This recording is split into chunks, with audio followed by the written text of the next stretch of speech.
నమస్తే, welcome to Suman TV.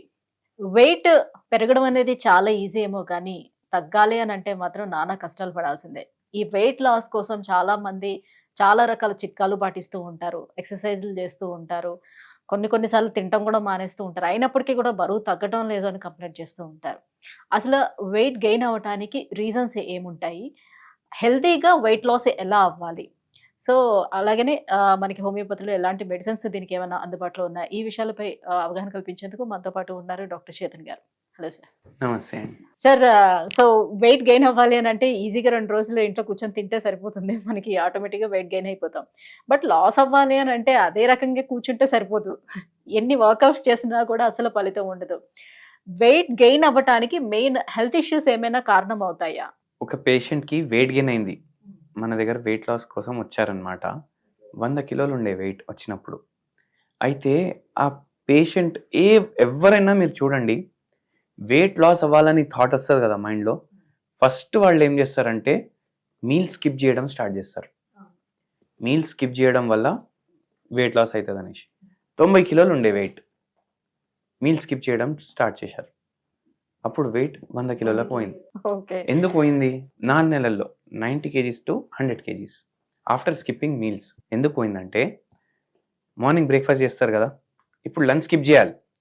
Lunch skip చేయాలంటే dinner either కొంచెం తొందరగా తినాలి, లేదంటే తినేటప్పుడు ఏదో మంచిగా మనకు నచ్చింది కావాలి. ఎందుకు?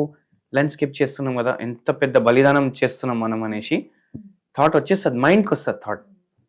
అయితే ఈ పేషెంట్ ఏం స్టార్ట్ చేశారంటే, ఎప్పుడైతే డిన్నర్ చేస్తారు కదా, ఆకలి ఫుల్ ఉంటుంది అప్పటికే, ఎక్కువ తినడం స్టార్ట్ చేశారు. అంటే లంచ్ని కాంపన్సేట్ చేయడం స్టార్ట్ చేసిండ్రు.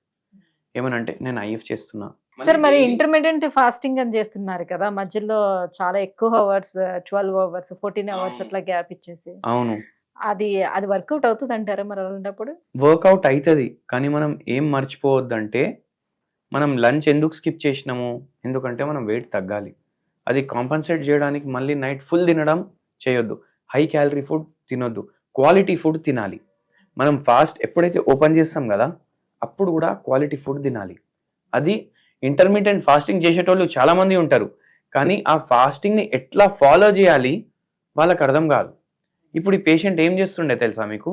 ఇప్పుడు నైటే తింటున్నా కదా, మళ్ళీ రేపు మార్నింగ్ తింటా నేను అనేసి డైలీ ఒకటి స్విగ్గీకి వెళ్ళి ఏదో ఆర్డర్ వస్తుండే ఇంటికి, లేకపోతే జొమాటోకి వెళ్ళి ఏదో ఆర్డర్ వస్తుండే, లేకపోతే బయటికి పోయినా తింటుండే. సో ఏమైపోతుంది, ఇప్పుడు ఆర్డర్ వాడు ప్యాకెట్లో ఎంత ప్యాక్ చేసి పంపిస్తాడు, అది ఇద్దరికి సరిపోతుంది, లేదంటే ఒక్కొక్కసారి ముగ్గురికి కూడా సరిపోతుంది. కానీ ఫుడ్ ఎందుకు వేస్ట్ చేయాలి అనేసి మళ్ళీ తినడం. సో అట్లా వెయిట్ ఇంకా పెరిగిపోయింది, ఎందుకంటే హై క్యాలరీ ఫుడ్ పోతుండే.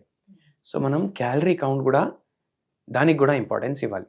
ఇప్పుడు దీంతో ఏమైపోయింది, పేషెంట్ది బీపీ పెరిగింది.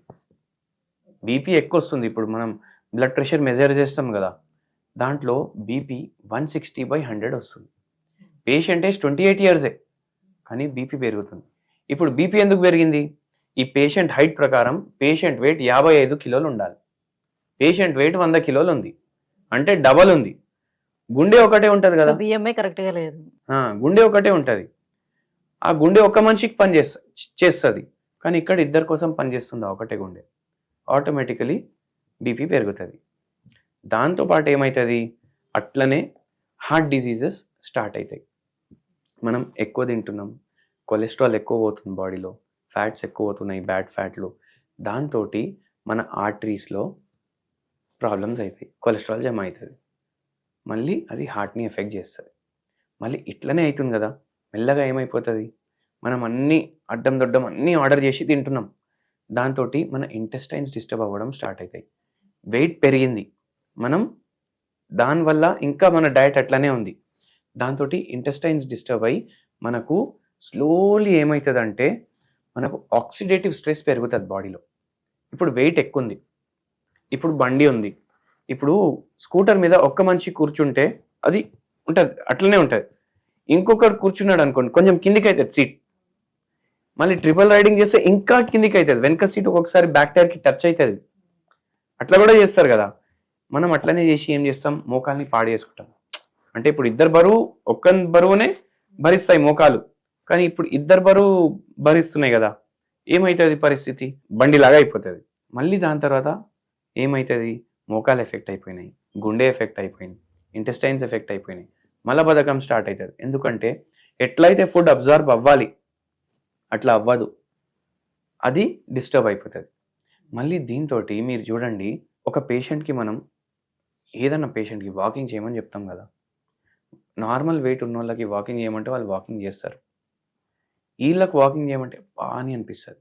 ఎందుకంటే డబల్ బరువు తీసుకొని వాళ్ళు నడవాలి. ఆయాసానికి కానివ్వండి, లేకపోతే నీ పెయిన్స్ నీ పెయిన్స్, లంగ్స్ కూడా ఎఫెక్ట్ అయిపోతాయి. అట్లనే ఆయాసం, నీ పెయిన్స్, ఇవన్నీ ప్రాబ్లమ్స్ వస్తాయి. సో ఏమేమి ఎఫెక్ట్ అవుతుంది? మన గుండె ఎఫెక్ట్ అవుతుంది, మన మోకాలు ఎఫెక్ట్ అవుతున్నాయి, మన కిడ్నీలు కూడా అట్లనే ఖరాబ్ అవుతాయి. కిడ్నీలు ఎఫెక్ట్ అవుతాయి, జాయింట్స్ ఎఫెక్ట్ అవుతాయి, బోన్స్ ఎఫెక్ట్ అవుతాయి, మెడ నొప్పి, నడుము నొప్పి, మళ్ళీ దాంతోపాటు నీరసం, దాంతోపాటు మళ్ళీ డిప్రెషన్ చాలామందికి అవుతుంది వెయిట్ వల్ల. వాళ్ళు సొసైటీలో నలుగురిలో ఫేస్ చేయలేరు, వాళ్ళకు యాంగ్జైటీ స్టార్ట్ అయిపోతుంది, వాళ్ళకు కొంచెం ఇన్ఫీరియారిటీ కాంప్లెక్స్ స్టార్ట్ అయిపోతుంది. అట్లా చాలామంది డిప్రెషన్లో ల్యాండ్ అవుతారు, మళ్ళీ నిద్రలేని సమస్యలు స్టార్ట్ అవుతాయి.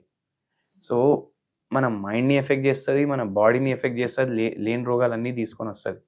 పీరియడ్ ప్రాబ్లమ్స్ స్టార్ట్ అయిపోతాయి విమెన్కి. మరి ఎట్లా అంటారు హెల్తీగా వెయిట్ లాస్ ఎట్లా చేసుకోవడానికి అవకాశం ఉంటుంది? హెల్తీగా వెయిట్ లాస్ చేసుకోవాలంటే మనం ఏం మర్చిపోవద్దంటే, మన బాడీకి ఎంత అవసరం మనం మన బాడీకి అంత ఇవ్వాలి. దానికన్నా ఎక్కువ మనం బాడీకి ఇచ్చినామంటే మనకు వెయిట్ గెయిన్ అవుతుంది. అంటే వెయిట్ లాస్ కోసం ఇప్పుడు డైట్ స్టార్ట్ చేసినప్పుడు మీరు అన్నట్టుగా సడన్ గా ఇప్పుడు అది మానేయడం కన్నా ఎలా తగ్గించుకుంటూ రావాలి అని? మీరేం మానేసే అవసరం లేదు, మీరేం తింటున్నారో అదే తినండి. కానీ ఇప్పుడు డబల్ ఉంది కదా మన వెయిట్, ఇప్పుడు 55 ఉండాలి, 100 ఉంది కదా, అంటే డబల్ తింటున్నాం మనం, దాన్ని సగం చేసేయండి. మార్నింగ్ 4 ఇడ్లీలు తింటున్నారంటే 2 ఇడ్లీలు తినండి. మధ్యాహ్నం కిలో బిర్యానీ తింటున్నారంటే బిర్యానీ తినకండి. ఎందుకంటే ఆఫీస్కి పోతాం, బయటికి పోతాం, తింటాం, దాంట్లో high fats, colours, artificial flavours అన్నీ ఉంటాయి, ఇంకా వెయిట్ పెరుగుతుంది. మీరు ఇంత తిన్నా పెరుగుతుంది. బయట ఫుడ్ తినకండి, ఇంట్లో వండిన వస్తువులే తినండి, ప్రాసెస్డ్ ఫుడ్లు తినకండి. 3 పూటలు ఎంత తింటున్నారు దానికి సగం చేసేయండి. ఎట్లా తగ్గదు వెయిట్? Automatically weight. అంటే ఓన్లీ డైట్ తోనే తగ్గించాలి అని అంటారు. డైట్ ఏం చేస్తున్నాం మనం? ఏం డైట్ చేస్తలేం. మన బాడీకి ఎంత అవసరం అంతా ఇస్తున్నాం, మన బాడీకి ఎంత అవసరం అంతా ఇస్తున్నాం. ఇట్లా చేస్తే మీకు జనరల్గా వెయిట్ తగ్గుతుంది. కానీ ఒక్కొక్కసారి ఏమవుతుంది, బీపీ పేషెంట్లు ఉంటారు, వాళ్ళు బీపీ గోళీలు వేసుకోకపోతే వాళ్ళ బీపీ పెరుగుతుంది, కానీ ఆ బీపీ గోళీల వల్ల వెయిట్ పెరుగుతుంది. ఇప్పుడు మనం సగం చేసిన వెయిట్ తగ్గదు. థైరాయిడ్ వ్యాధి పేషెంట్లు ఉంటారు, హైపోథైరాయిడిజం అనేసి కండిషన్ ఉంటుంది. వాళ్ళు ఇది థైరోనామ్ గోలినో, థైరాక్సిన్, అల్ట్రాక్సిన్ ఏదో బ్రాండ్ నేమ్ తోటి వస్తుంది, అది డైలీ వేసుకోవాలి వాళ్ళు. అది వేసుకుంటే థైరాయిడ్ గ్లాండ్ ఫంక్షన్ వాళ్ళ డిస్టర్బ్ ఉంది కాబట్టి వాళ్ళు వేస్తున్నారు. కానీ ఆ పేషెంట్లకు కూడా వెయిట్ ఎక్కువ ఉంటుంది, వాళ్ళకు కూడా ఈ డైట్ పనికి రాదు. ఈ డైటే కాదు, ఏ డైట్ పనికి రాదు వాళ్ళకు. మళ్ళీ థర్డ్ థింగ్ ఏంటంటే PCOD, hormonal changes, menopause stage, వీళ్ళకు కూడా జనరలీ డైట్స్ హెల్ప్ చేయవు. అక్కడ మనం హోమియోపతి మెడిసిన్స్ ఇస్తాం, అండ్ ఆ పేషెంట్కి ఉన్న రోగం కూడా తగ్గుతుంది, వెయిట్ కూడా తగ్గుతుంది. ఓకే, ఒకవేళ మీకు ఏం రోగం లేదు, మీకు వెయిట్ లాస్ చేసుకోవాలి, మీరు ఆల్రెడీ ఫుడ్ ఇంటేక్ కూడా తగ్గించారు, అయినా మీకు వెయిట్ తగ్గట్లేదంటే మీరు హోమియోపతి వాడండి, తగ్గుతుంది వెయిట్. సో వెయిట్ లాస్ కోసం కూడా పర్టికులర్ గా హోమియోపతిలో ఉంది మెడిసిన్. వెయిట్ ఎక్కువ ఉండడం కూడా రోగమే కదా. Obesity, a disease which cause of death కి మోస్ట్ ఇంపార్టెంట్ డిజీజ్ అంటే ఒబెసిటీ అని వస్తుంది, అంటే రోగమే అది. ఈ పేషెంట్కి కూడా మనం 30 కిలోలు తగ్గించినాము. ఇప్పుడు మనం పేషెంట్ గురించి మాట్లాడినాం కదా, 1 ఇయర్లో 30 కిలోలు తగ్గిండ్రు. సో హోమియోపతి మెడిసిన్స్ తోటే తగ్గిండ్రు.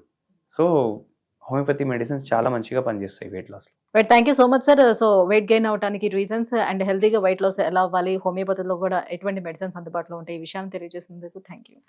థ్యాంక్ యూ అండి.